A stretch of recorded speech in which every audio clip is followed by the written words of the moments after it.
Hi, everyone. It's great to see so many people here, to see this big restriction theory community. I want to talk with you today about some open problems and about the obstacles that seem to me to be making the problems difficult. I'm gonna share my slides.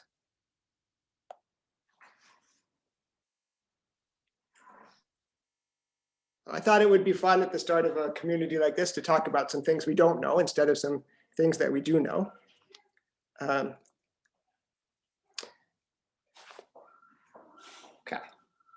So this title was inspired by one of my undergrad mentors, Peter Jones, and he taught me when you try to prove a theorem in analysis, you need to know what your enemy is like.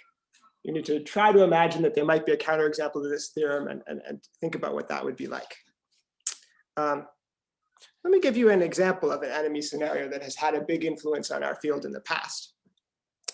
Tom Wolfe realized that a number of conjectures in harmonic analysis are false over the complex numbers. So for instance, the Wolfe axiom version of the Kakeya conjecture is false over the complex numbers. So the enemy scenario in that situation is the counterexample over the complex numbers.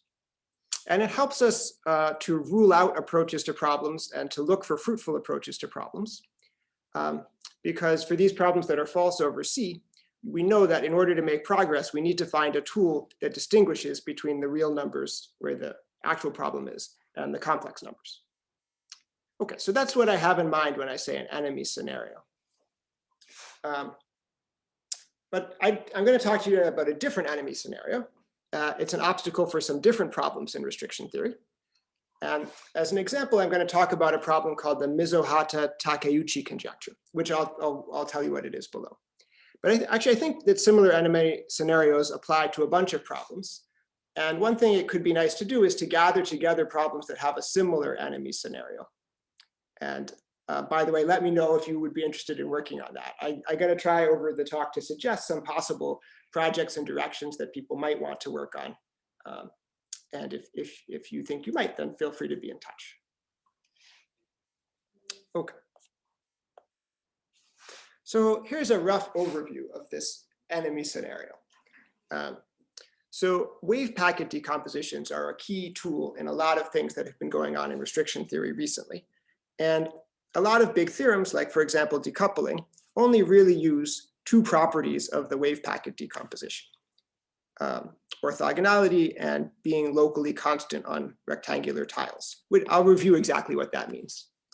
And the main point that I want to make today is that just these properties are not enough to prove this conjecture and probably a bunch of other conjectures in our field. So this thing that I'm calling an enemy scenario, it's going to be a description of how the wave packets could behave in a potential counterexample to the conjecture. Okay, so that's an overview of what we're going to do. Okay, so now I'll tell you. Oh, okay, yeah. So let me also say. So what I'm going to do is I'm going to sketch a heuristic argument that these properties are not enough to prove the conjecture. But actually, with more work, I think it's possible to make a rigorous statement. So to rigorously define what it would mean to prove the conjecture using only these properties, and then rigorously prove that you can't do it. This was a little bit inspired by a conversation that I had with Avi Vigdorson.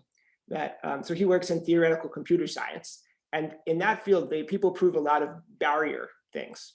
You know, they have these hard problems like P equals NP, and they can't solve P equals NP. And they want to understand why not.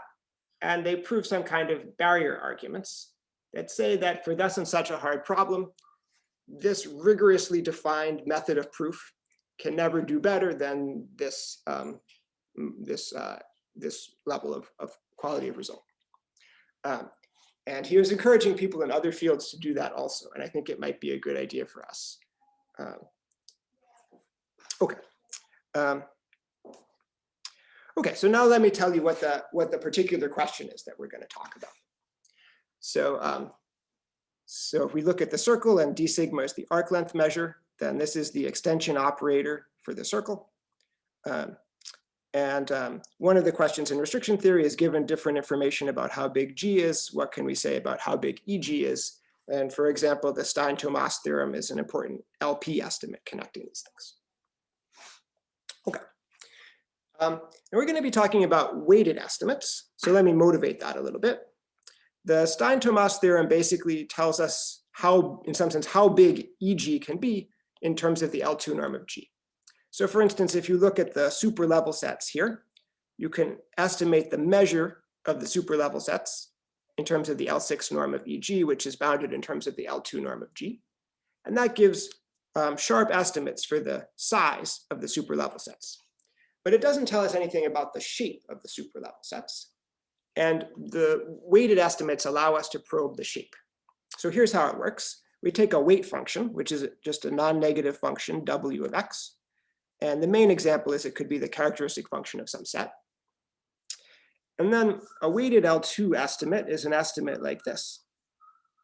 And it tells us how big EG can be on this set. And so if you understand this for many different sets, then you can figure out the shape of the set where EG is big.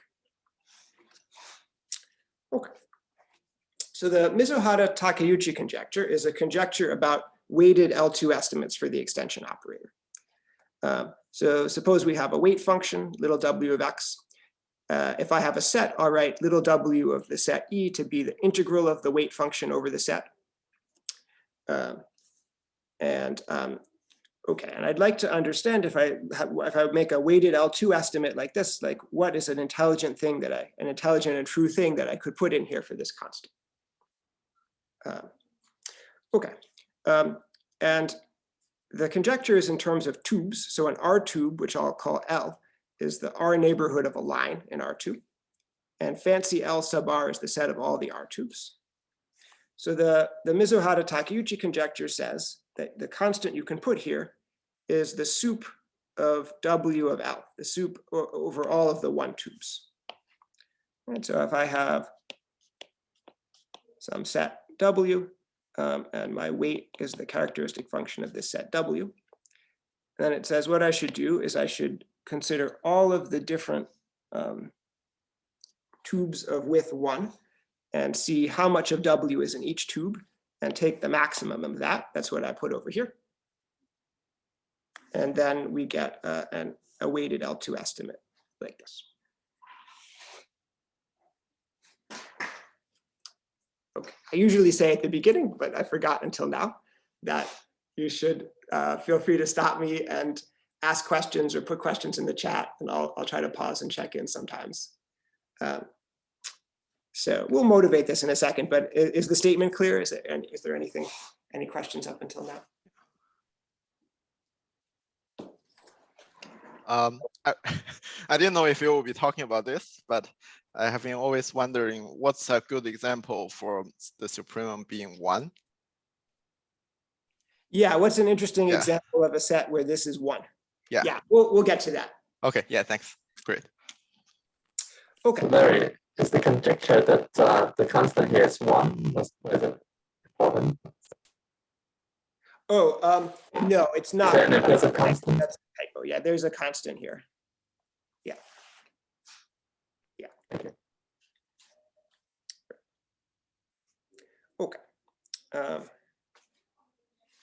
Okay, so what are some examples you might look at? One example you might do is you could look at the characteristic function of a rectangle. So suppose I have an A by R rectangle like this. In that case, this thing would be R. So here's a one tube that intersects this rectangle as much as possible. And then it intersects it, it would be the length of the rectangle R. Okay, and we'll see in a little while that the conjecture is true for all rectangles, and it's sharp for many rectangles. So that helps to motivate that this would be a good thing to put here. Okay, this is closely connected with wave packets or NAP examples. So let me start to introduce that. So suppose I have a small arc in my circle of length r to the minus a half arc, and I take G to be a smooth bump function on this arc. Then what happens is that EG is biggest on a dual rectangle. So here's theta, and here's theta star, r to the half by r. And EG has kind of maximal size on this dual rectangle. And if you compute, it's not hard to check that the integral of EG squared over the dual rectangle is about r times bigger than the integral of g squared on the circle.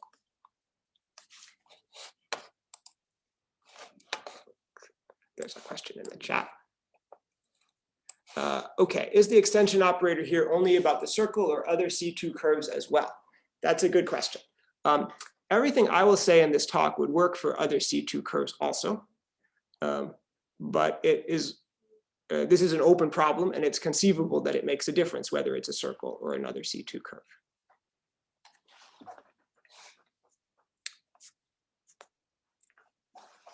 Okay.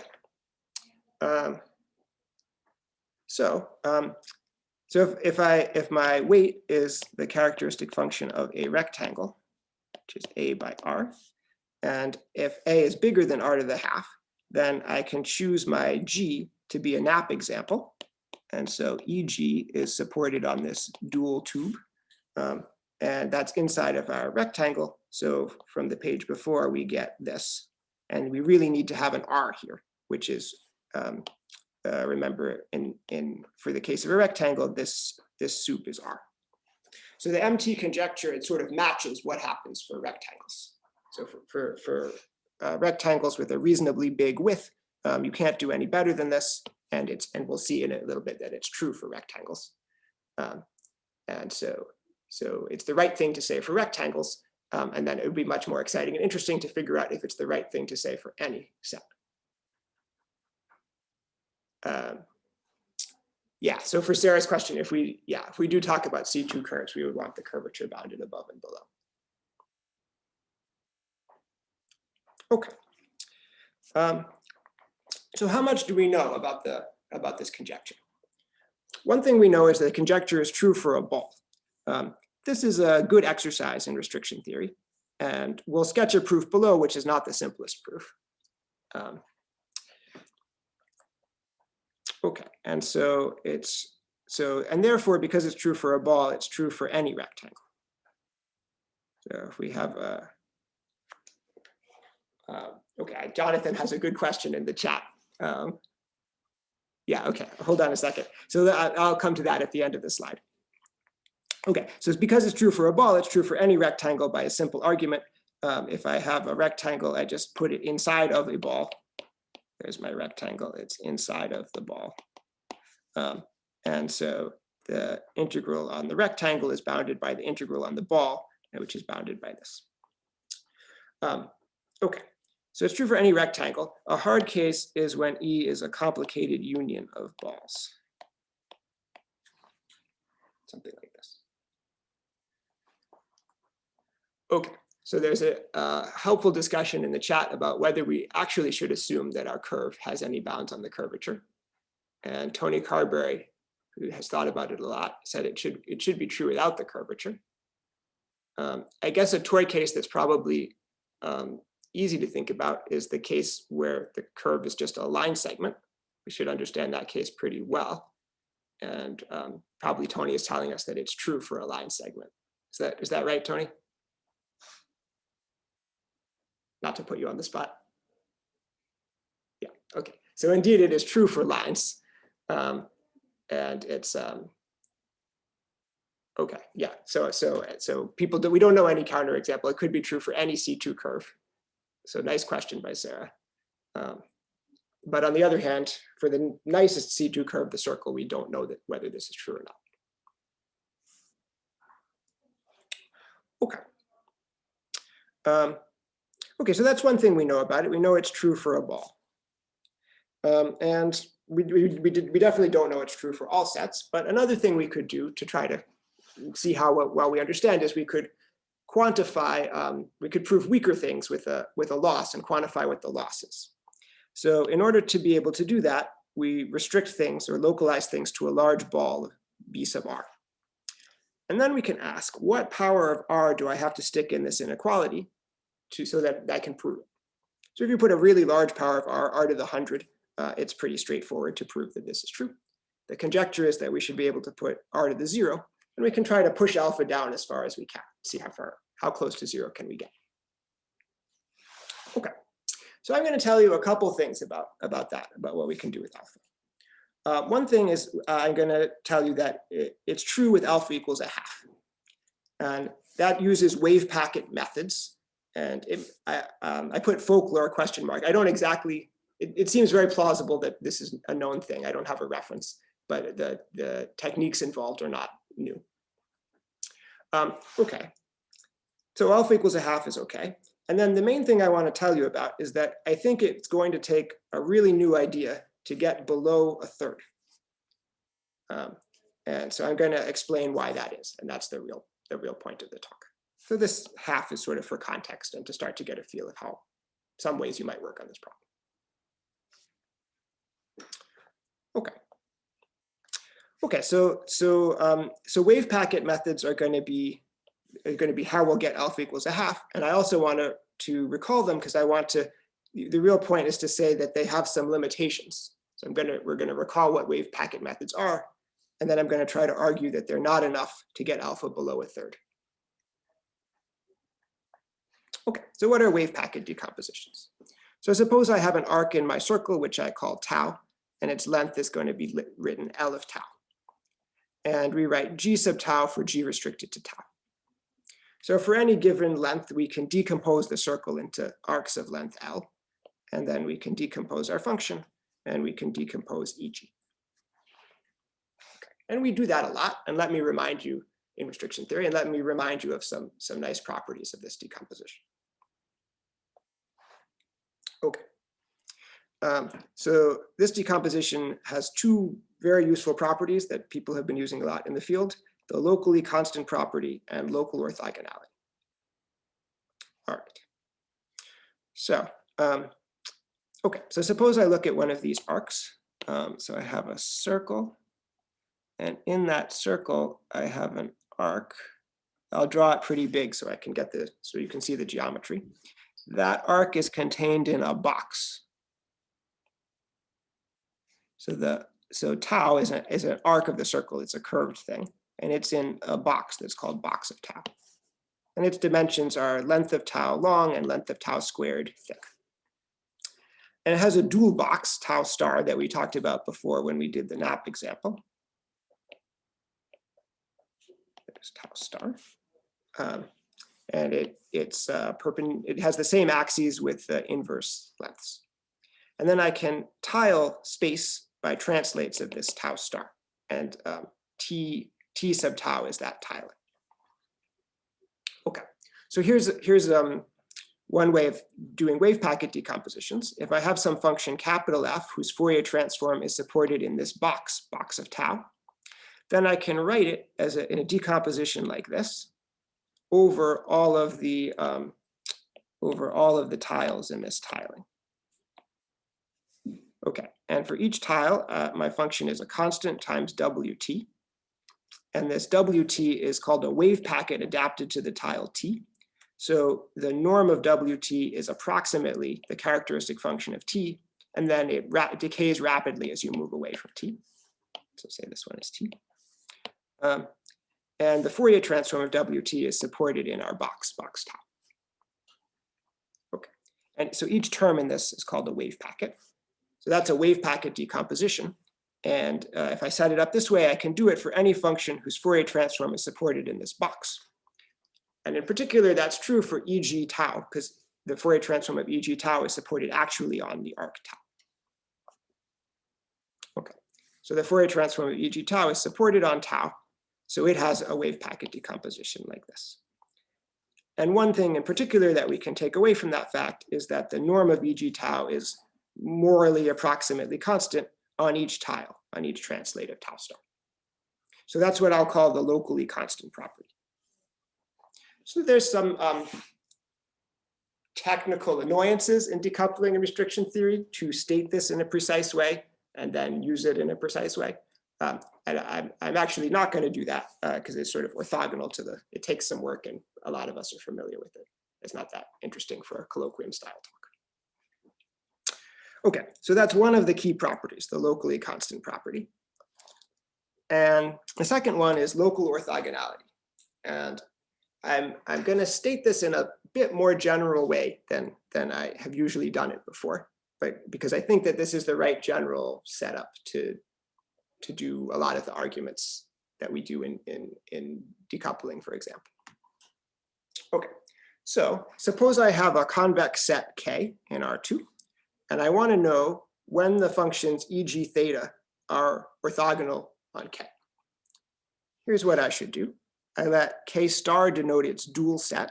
So this is like the dual body of a convex body, and it's also the same thing as when we were taking the dual of the box theta, like when we found tau stars. That same notion of dual. Okay, so suppose I have a bunch of arcs in the circle.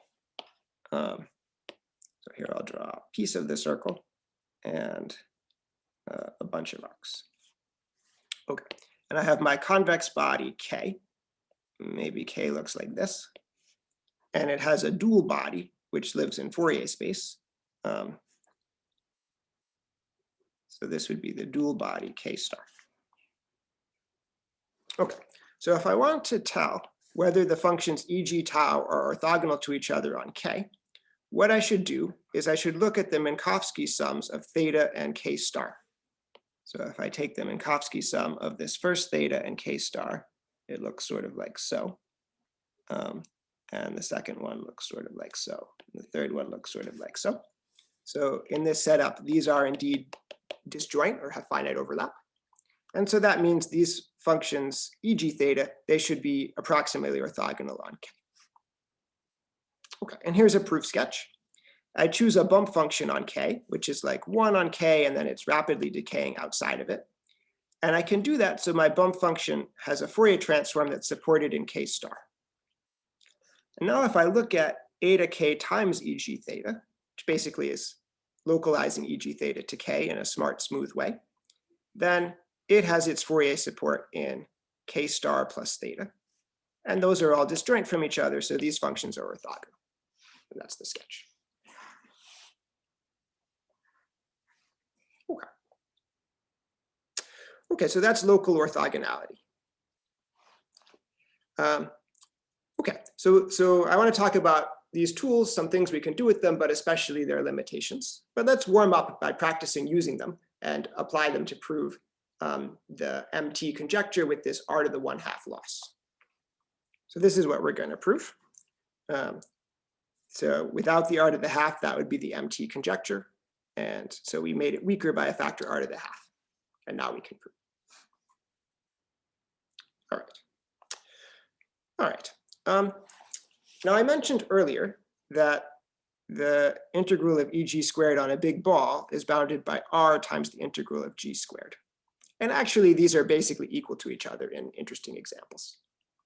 So this proposition reduces to proposition prime, where I replace this integral on the circle by the corresponding integral here. And here this is a weight on the ball of radius r, so it's not quite the integral on the ball of radius r. But I'm going to, from now on, not pay a lot of attention to those distinctions. Okay, so this is good enough to imply this, and it's almost the same thing. And writing it this way, actually, it's sort of nice, because if you compare this side to that side, this is telling us how much L2 mass e.g. has on the support of W. And this is telling us how much L2 mass e.g. has on a whole ball of radius r. So we're trying to understand what fraction of the L2 mass can we fit into the support of W for different shapes of the support of W. That's actually a nice way of thinking about what the question is asking. Okay, so this is the thing we're going to sketch.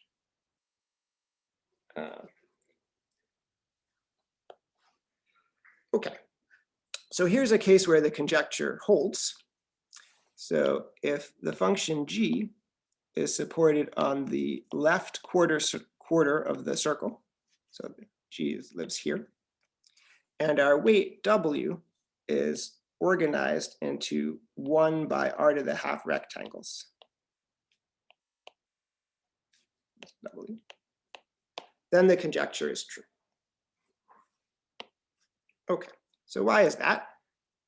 By local orthogonality, so I'm going to break up my function g into arcs of side length of arc length r, big R to the -1/2. And if you think through the local orthogonality that we were talking about, the different EG theta are perpendicular to each other on each of these rectangles. And so they're perpendicular to each other on the whole set, on the whole weight. In other words, this is bounded by this with the EG theta. Okay, so now we just have to understand that for each theta.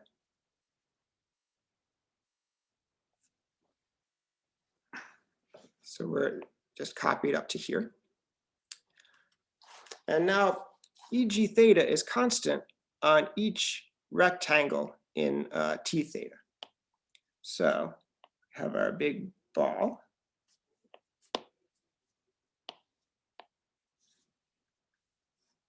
BR. And then here's one of our T's. EG theta, norm of EG theta is constant on T. And here's what our weight looks like.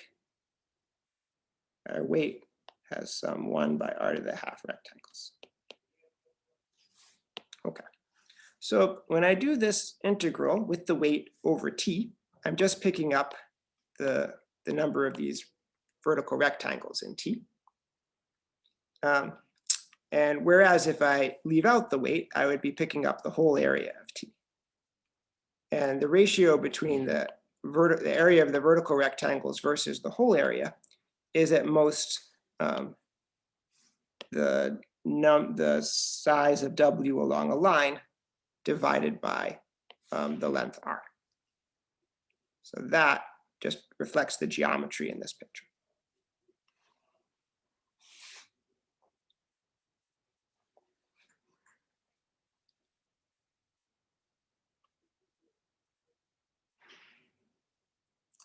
Okay, so that's true for each T. And then if I add up over all the T's, it's true on the whole ball. And I add up all of the thetas. And that gives me the inequality in the lemma.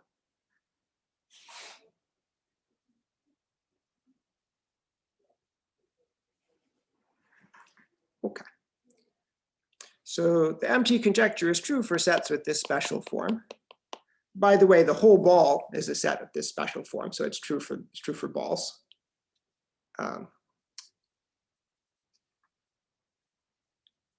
Okay. Okay. How does the whole proposition with the r to the half loss follow from this special case? The slide, I think, might have too much information. I'll just tell you the idea. I'll let you compute at home. So we have a weight, which is some set of unit balls. By the way, there's not any loss of generality in assuming our weight is a set of unit balls. We don't understand sets of unit balls, but we understand sets that are a union of these rectangles, 1 by r to the half rectangles. So I make a bigger weight, which is a union of 1 by r to the half rectangles. It might be quite a bit bigger. For this bigger weight, I know the MT conjecture. And then, well, my actual integral with my actual weight is bounded by the integral with the W bar weight, which is bigger. For that one, I know the conjecture, but I would have here a W bar. Yeah, here it is. So the integral with the actual weight is bounded by the same integral with W bar. For W bar, I know the conjecture. Now this one with the soup with W bar is bigger than for W, but it's believable, I think, that it's only r to the half times bigger, and that gives you this r to the half.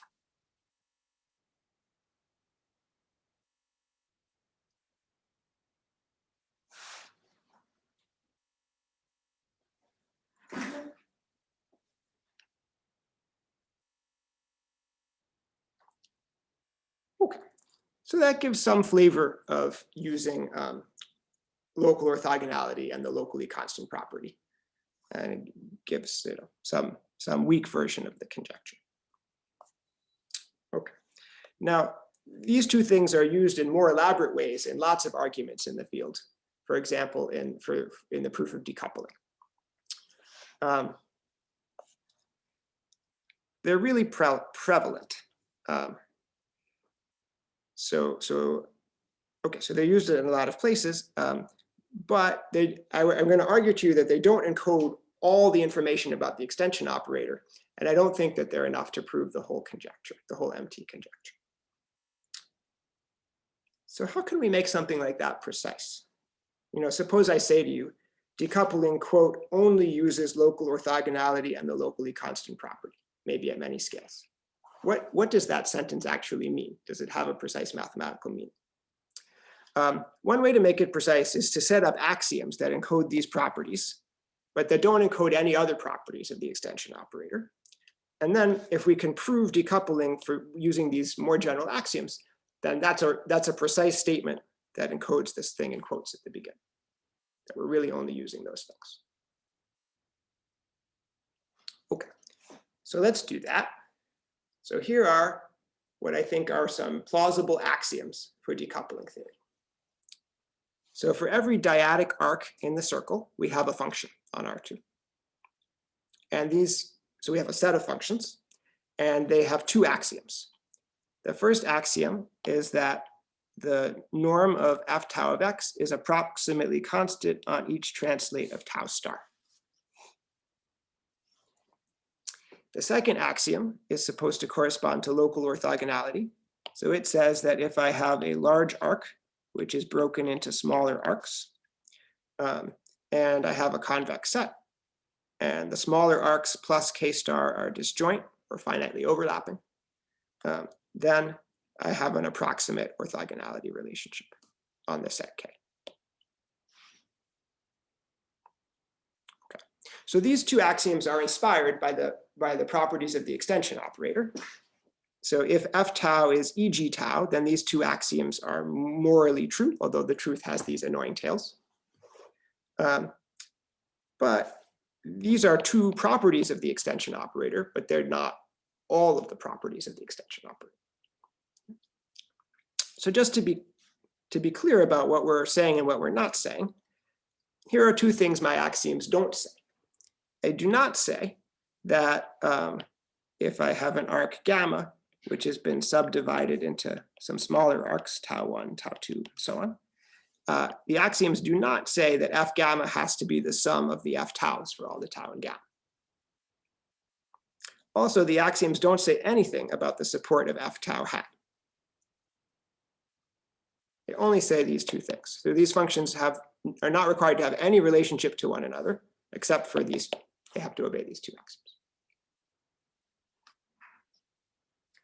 Okay, so it's a bunch of axioms, and we can ask what properties we would get. And I claim that decoupling is still true.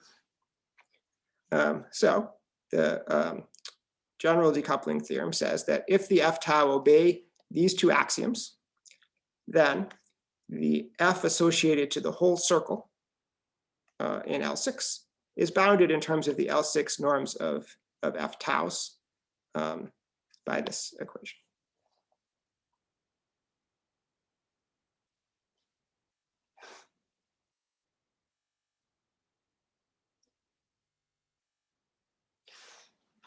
Actually, the proof of this is even a little bit less technical than the actual proof of decoupling, because when we set up these toy axioms, we can say that these things are literally true. Why not? And then we can leave out from the proof of this theorem all of the irritating parts of the proof of decoupling. Okay. So this is true in this axiom system. Let me say a little more about that. It takes some checking. There are in the literature, I don't know, 4, 5, 6 proofs of decoupling for the parabola. And I thought through some of them, and I claimed that 2 of them only use these 2 axioms. So the proof of decoupling in the study guide for L2 decoupling by Ciprian and John only uses these 2 axioms. Or the proof of decoupling for the moment curve, including as a special case, the parabola. But in this paper, it only uses these axioms. Some of the other proofs use some things that don't quite fit into the axioms. For instance, the original proof of decoupling by Bergan and Demeter, they took e.g. tau, and they took its wave packet decomposition, and they did dyadic pigeonholing. They kept some of the wave packets and threw out other wave packets. That's not officially sort of allowed in this axiom system. And there are other things. The high-low proof of decoupling, this doesn't, I think, fit into this axiom system. Okay, anyway, but as long as there's one proof, it's true. So decoupling is true with just these axioms. All right. Now, similarly, we made a little progress towards the MT conjecture, and our argument only used these two properties. So it's a much simpler argument. If you go back through the slides and think through it, it only requires these axioms. So if the F sub tau obey these two axioms, then the bound that we just proved is true. So with just these axioms, we can get the weak version of the MT conjecture with an r to the 1/2 loss. Okay, and now I can tell you in a pretty precise way what I mean by enemy scenario. Oh yeah, let me make a little dictionary. So just to make sure it's clear to everybody how this proposition matches up to our old setup. So EG tau corresponds to F tau, and EG corresponds to FS1, the F for the whole circle. Let me take another pause here. If there are any, I don't know, questions or comments about this setup and these axioms?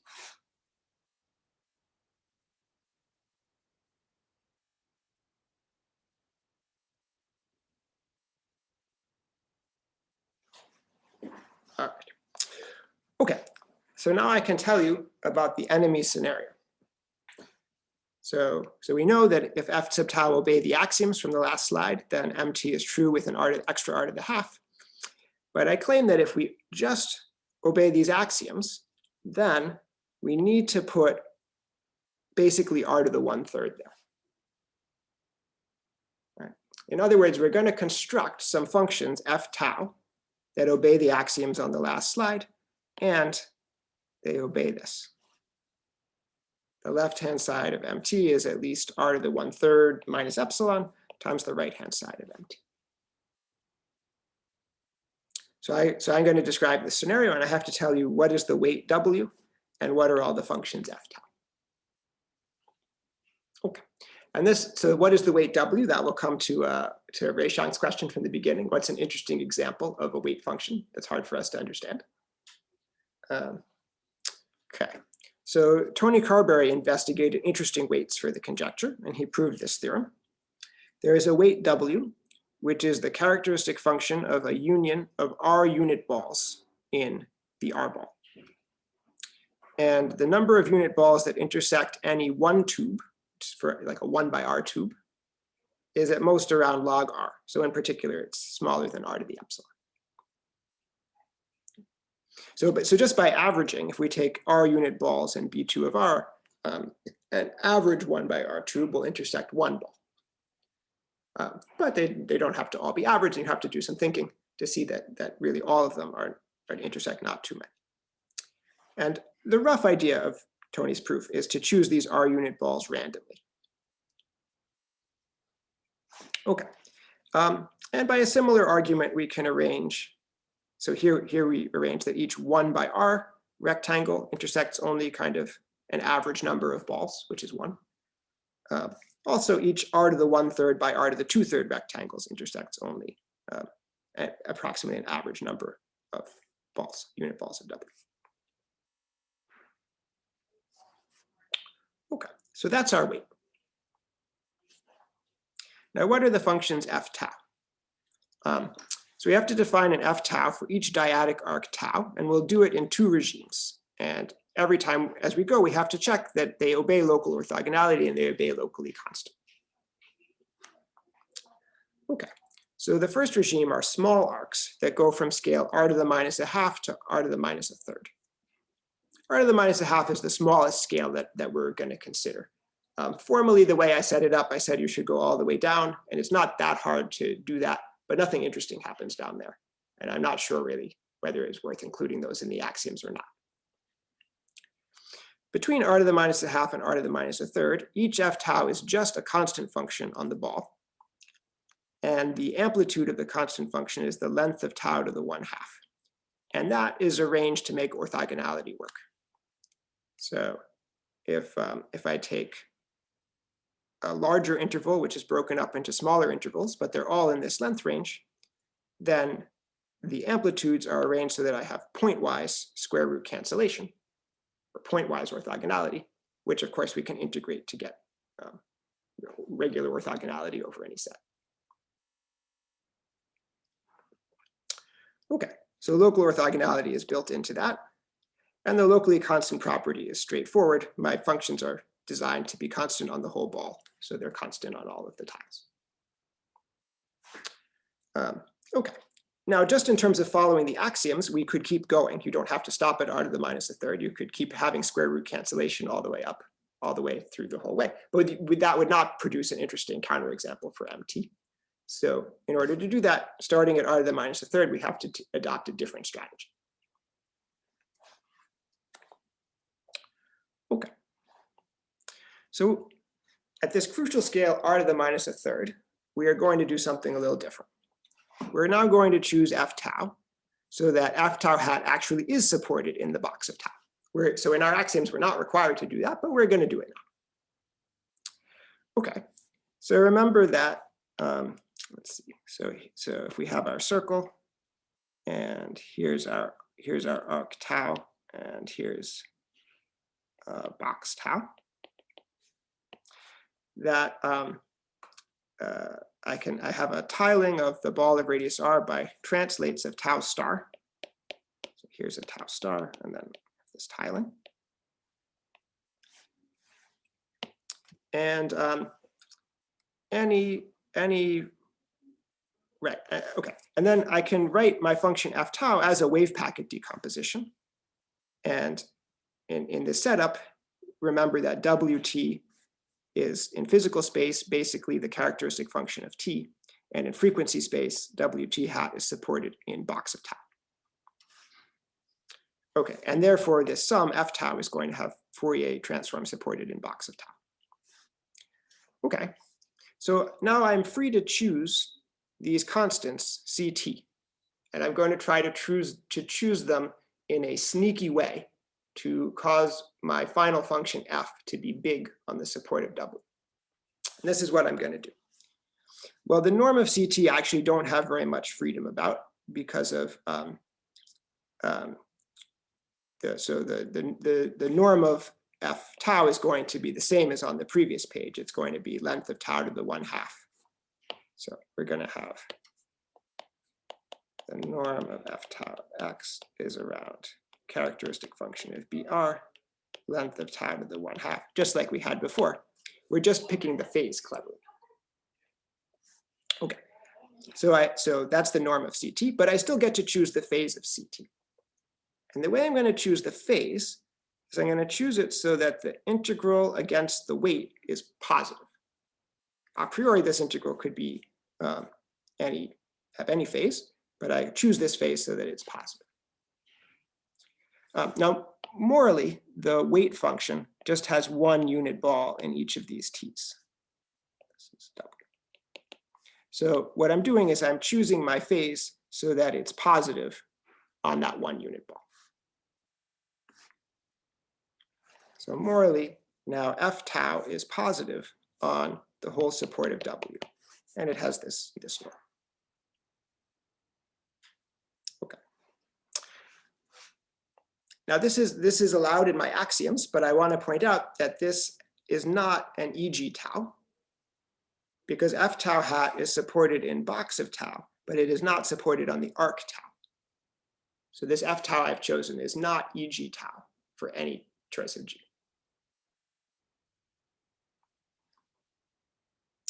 Okay. So that's how I choose f tau at this critical scale. And for the larger scales, I'm just going to add them up.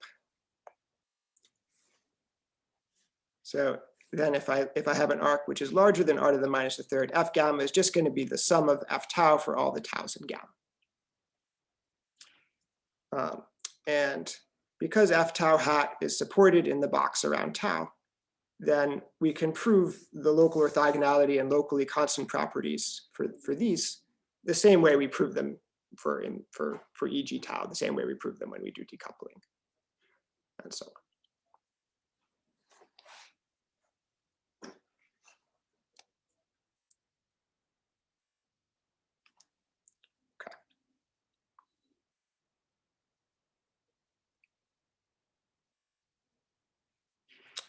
Okay. So now what happens on W? Well, remember that f tau, the norm of f tau was just like constant on the whole ball with square root cancellation. It wasn't doing anything suspicious. But the clever thing about f tau was that it was positive on the whole support of W. And then if I look at my final function, fs1 for the whole circle, I'm just adding up all the f taus. So on the support of W, they're all positive. So fs1 of x is just the number of taus times the value of each one. And you can work it out. But the point is that there's constructive interference, that they're all positive. There's no cancellation in that sum at every point of W.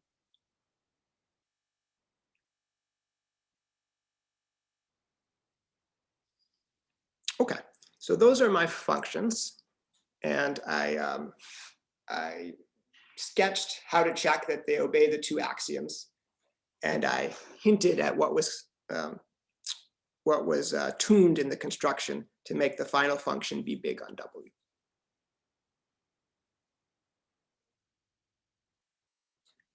Okay, so let's recap what we've done. We're keeping score. This is what we want to do. We want to build an enemy scenario. We want to find functions f tau that obey the axioms so that the integral of fs1 squared times the weight is pretty big compared to the integral of fs1 squared on the whole ball and compared to this MT factor. So we define the functions above, and now we have to check. That this is true by computing everything. And we basically did it. So, we said that at each point on the support of W, fs1 was pretty big because there was all the f taus were positive. And so we added them all up, we get something pretty big. And we can use that to compute this integral. Because I know that W of x is given by r unit balls, and I know how big f of s1 is on each of those unit balls. If you compute it out, you'll get r to the 4/3.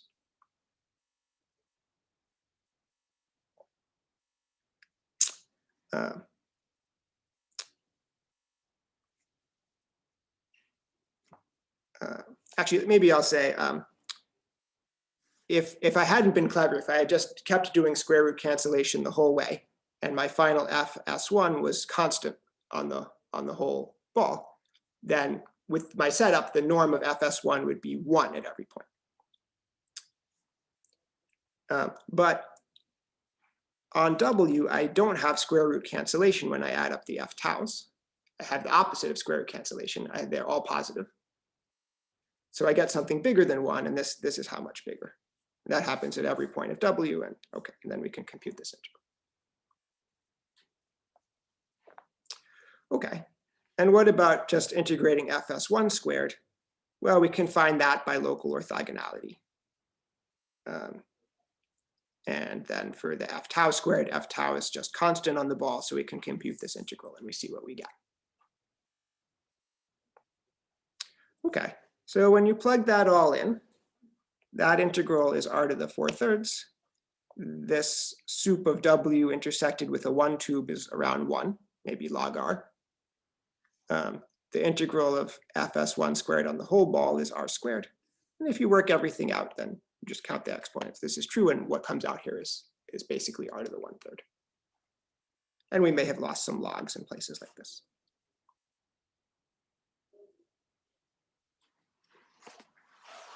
Okay. So summary, in order to prove the MT conjecture, or even to get r to the 1/3 minus a tiny exponent here, we would need a tool that doesn't follow from local orthogonality and locally constant axioms. And that's striking to me because we use them so much that I can hardly think of such a tool in the literature. I've spent a great deal of my time in the last 10 years giving seminars explaining these two properties of the extension operator and how wonderful they are and how they help us to understand the extension operator. And that's still true. But they don't help us to understand everything about the extension operator.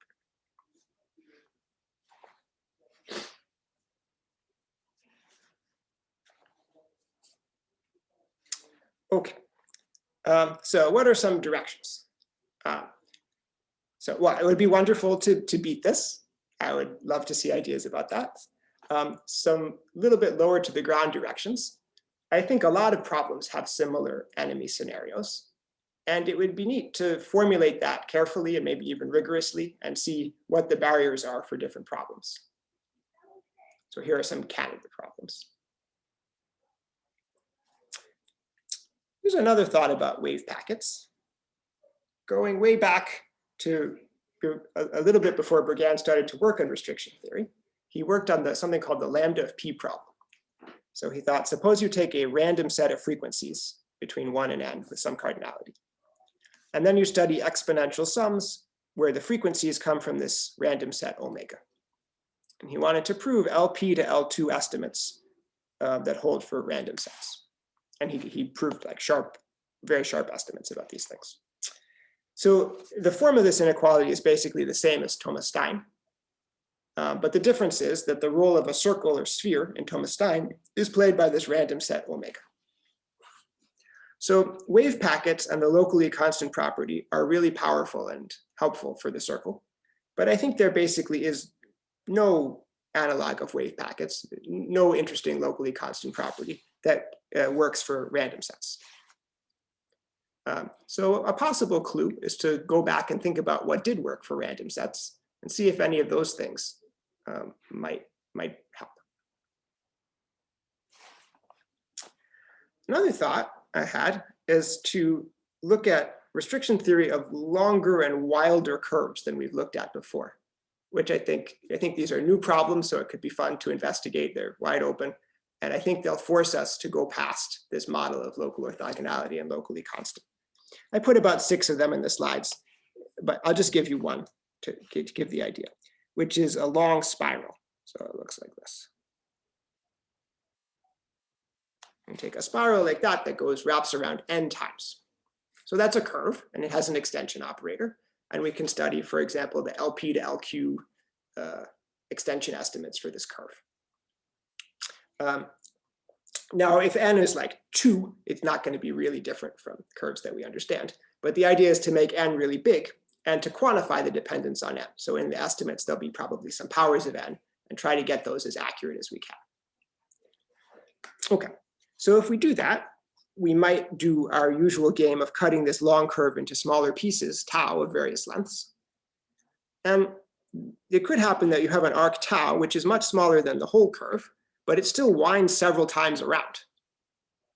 And you have a bunch of those taus. And I don't think wave packets and the locally constant property are going to help very much to understand those taus and how the EG taus are interacting with each other. And so that might push us to find some other things. Okay, I'll share these slides somehow at some point. There are some other curves in this spirit, concentric circles, long helices, different things. But I think that gives the idea.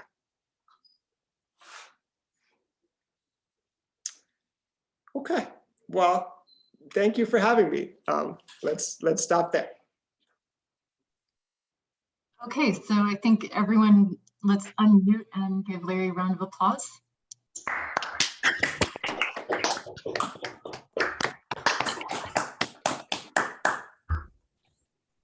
And let's open the floor to anyone who has any comments or questions. I guess, Jonathan, you raised your hand. Okay, so there's an obvious property for me that's the wave packets have that's neither the orthogonality property or whatever the other one was, I can't remember, the local constantly property, which is the relationship between the directions of the wave packets and the frequency support. So this plays a role, for instance, in Tau's bilinear theorem.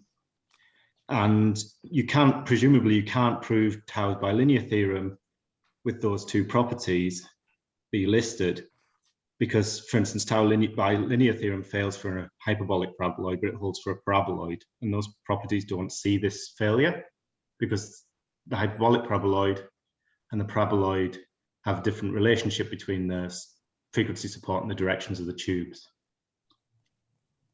Right, right. So, I don't know an example in 2D off the top of my head where this. Right. Okay. So you're saying if so we have a frequency support, which I'll call tau, which in 2D is a box, and in 3D it's like a harder to draw three-dimensional box. And then there's the direction of the tubes. And you're saying that this long direction, so here's tau, this long direction of tau star is perpendicular to tau. Yeah, so each of these tau stars has some oscillation that's related to the tau, right? And somehow. Yeah. You're not talking about the direction of tau star. You're talking about the oscillation of the.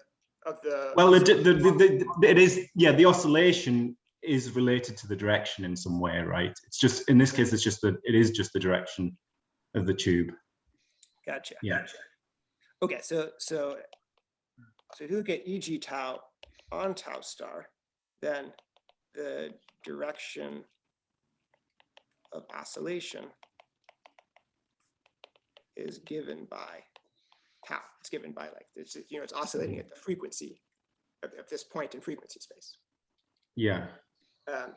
And that's not listed in our axioms, but it's used, you say, in Tau's proof of the bilinear restriction for the parabola. Okay, well, I'd have to think exactly because I've never tried to put this in an axiomatic framework, but some specific properties, because it has to differentiate between a hyperbolic and an elliptic paraboloid. Yes, right. And those two axioms certainly don't do that, as far as I can see.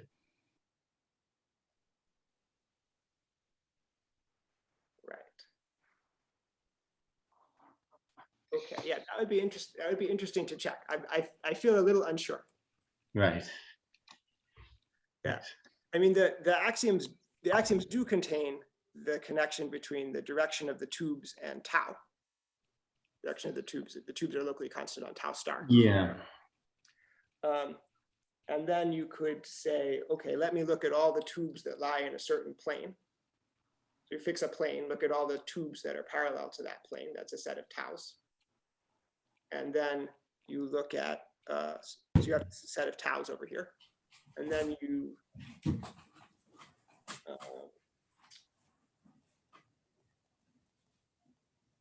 it could be you're asking whether those taus are orthogonal to each other on a certain convex set. I'm not sure if that's true. Okay. Yeah.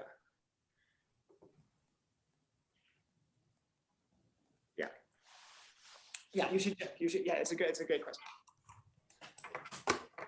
I have another question, but maybe I won't be greedy. I'll let. Maybe I can ask a question, Larry. This is Tony here. So, very nice talk. Thank you very much. The appearance of this factor r to the plus or minus a third, that also appears in other features. For example, in the study of Bessel functions. In Bessel functions, there's a critical value around r to the 1/2. Then there's another sort of more subtle critical value around r to the 1/3. Do you feel there might be any connection between these phenomena? I don't know. Actually, I'm not familiar with those critical values.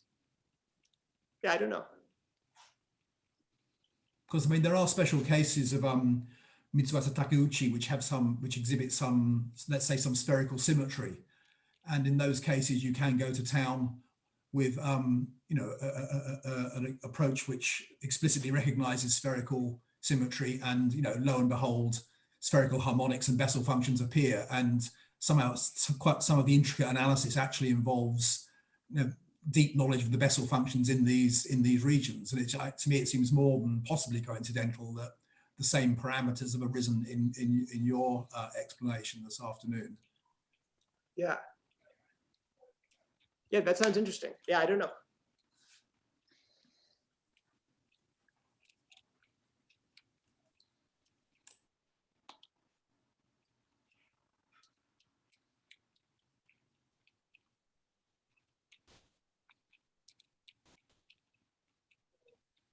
Maybe Jonathan, if you want your follow-up question. Okay, well, it's not really follow up. So there was this thing you mentioned right at the end, which was this big spiral. Okay, maybe I didn't really, maybe I don't understand this very well. So part of this is presumably to kind of quantify the behavior, the dependence on the curvature in some way in the problem. Is that kind of what you have in mind? I don't really, because for instance, there are very general restriction results with these kind of like a different kind of weight, these affine weights, which kind of measure the dependence on curvature and give you these uniform estimates that are kind of independent of the geometry of the curve because it's all built into these weights. So I don't know whether that is related. Those sound cool. I'm not yeah, I'm not super familiar with that, but I think it's a different thing. So Oh, Betsy's shaking her head at me, so I mean, I don't know these results with affine measures, they don't counteract the oscillation like that. And so for these curves, they don't give uniform estimates. Because this curve looks like, I mean, the affine arc length measure on that is the same as the one on the circle. But yeah.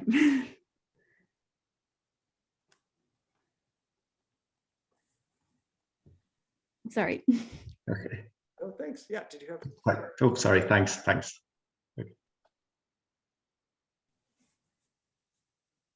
Yeah, I mean, you could do different things, but I was imagining that the inner radius here is 1 and the outer radius there is 2. So the curvature is basically constant. Larry, do you expect something better than the trivial estimate in those cases? I mean, can you prove something better than n? Let's see. So what's the question, first of all? Well, I guess there's the trivial, let's take the L2 to L6 restriction theorem or something like that. Then presumably there's a bound of n. If it winds around n times, that's presumably trivial. But you know, is there any reason to believe you can do better than that?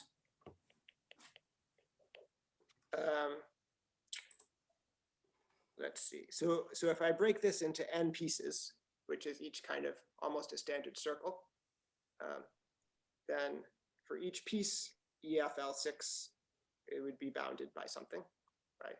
By Thomas Stein. And then I think Tony's saying I could use the triangle inequality and say that the sum of all of those would be bounded by n times one of them. Do I think we could do better than that? I think probably, because the triangle inequality is sharp if they're all the same function.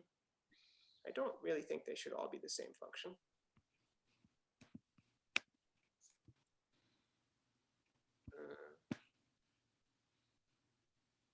Well, yeah. So you could. I think they could all be positive on the unit ball around the origin. So we might have to change the exponents a little bit to get an interesting problem.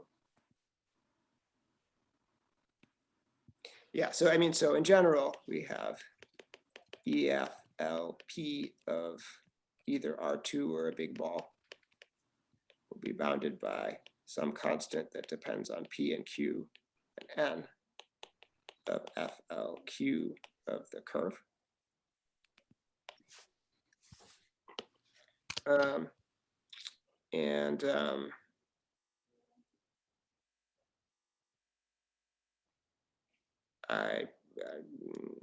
I could be wrong, but let me say that I kind of think that some of these should be not trivial for some pieces. So we're having now a little line of people asking questions. So Shikun Wu, you want to go? Yeah, sure. I was looking at the abstract. It says that this conjecture is a special case of a conjecture Stein raised. So what is the conjecture Stein raised? Right. So I was trying to find it recently. So Stein's asked about two-weight conjectures. So it would be something like this.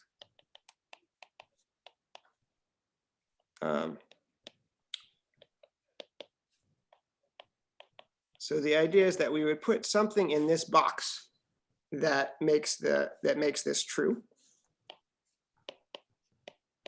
Oh. So it's like weighted inequality, things like that? Yeah, that's right. So instead, before what we did is we put outside of here something about how tubes in all directions intersect W. And in Stein's conjecture, what we're going to do is put inside of here something about how tubes in a given direction intersect W.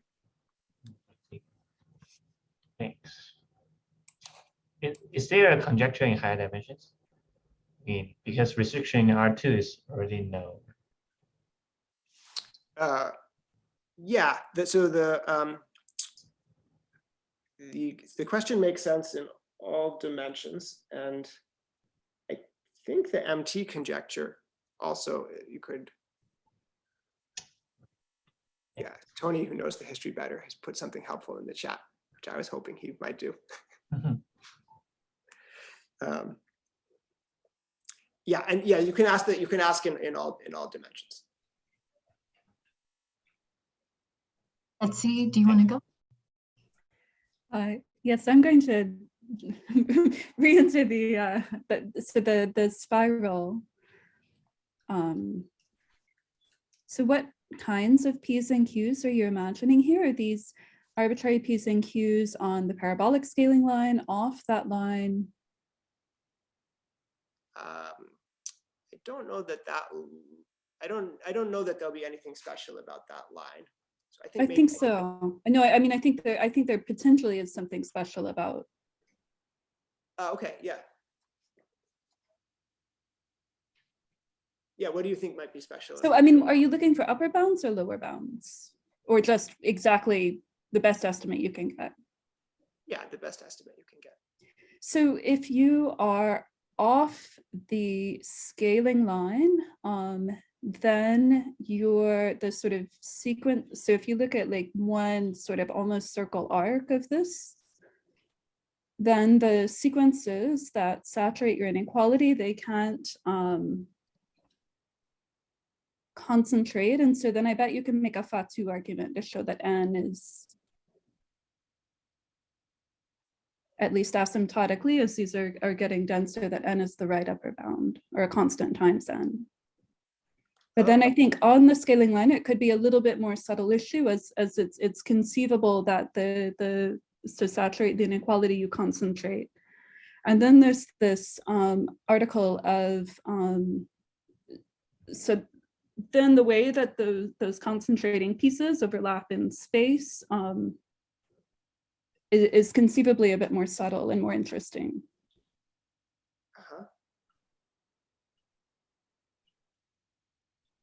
So anyway, I think it's an interesting question.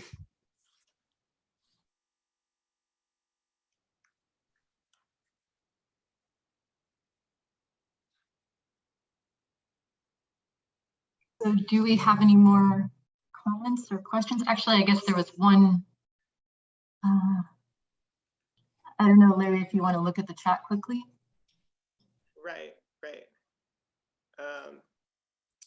Okay, so Hong mentioned that Alex Josevich has a neat example where instead of a circle, you have the Yarnik curve, which is a special C2 curve, which has many lattice points on it. And then you take delta functions at those lattice points for G. And so the EG is an exponential sum, and it blows up it's big at a lot of lattice points. So it's a cool example. And the weight function could be unit balls around the lattice points where EG is big. Right.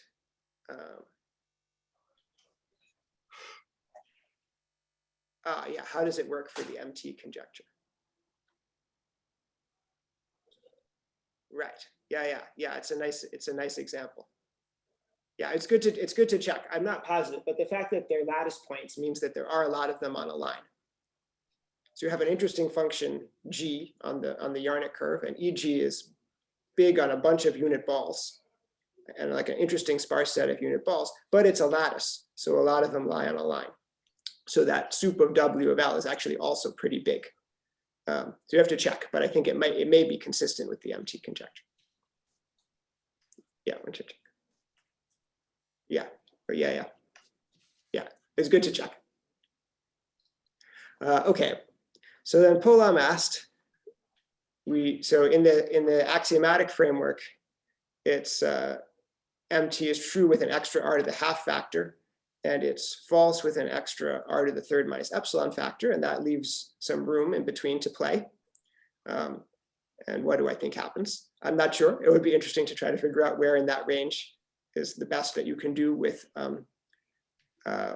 those axioms.